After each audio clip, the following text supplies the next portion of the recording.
মেয়ের নাম পরিচয় গোপন হোক চান না অভয়ার মা।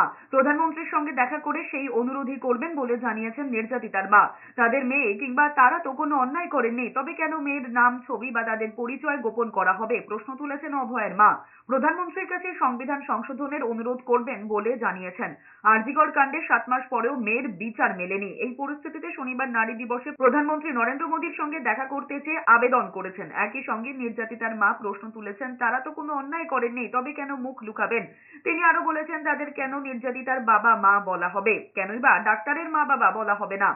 আমার মেয়ে, আমি বা ওর বাবা কেউ তো কোনো অন্যায় করিনি, তাহলে কেন আমরা আমাদের মুখ দেখাতে পারবো না, বা আমার মেয়ের কেন মুখ নাম নিতে পারবো না, আমার মেয়ের কেন ছবি দেখাতে পারবো না, এটা আমরা ওনার সঙ্গে আলোচনা করব।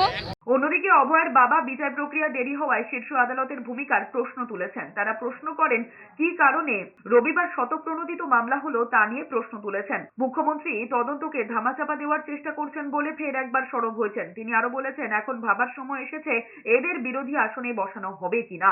সুপ্রিম কোর্ট মামলাটা সুমোটো নিয়েছে এবং আজ পর্যন্ত 8-9টা শুনানি করেছে।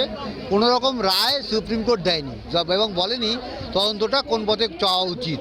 সেই জন্যই আমি আমার মেইন হচ্ছে তদন্ত ঠিকঠাক হোক, ন্যায় বিচার পাই, যেটা পাচ্ছি না বলে অসন্তুষ্ট হচ্ছে। আর কবে বিচার মিলবে? আরজিকর কাণ্ডের 7 মাস পর আবারও প্রতিবাদে সরব জুনিয়র ডাক্তারেরা। বিচারের দাবিতে নাগরিক কনভেনশন থেকে অনিকেত মাহাতো, আশফাকুল্লাহ নাইয়ারা বলেছেন, 7 মাস পরে তাদের সহকর্মী বিচার তো পাননি, এমনকি তাদের দাবি দেওয়ার কিছু অংশই মেটানো হয়েছে।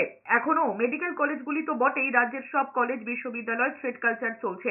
যে দাবি 4 নম্বর থ্রেড কালচারের অবসান, কলেজে কলেজে থ্রেড কালচারের আমরা অবসান চাই।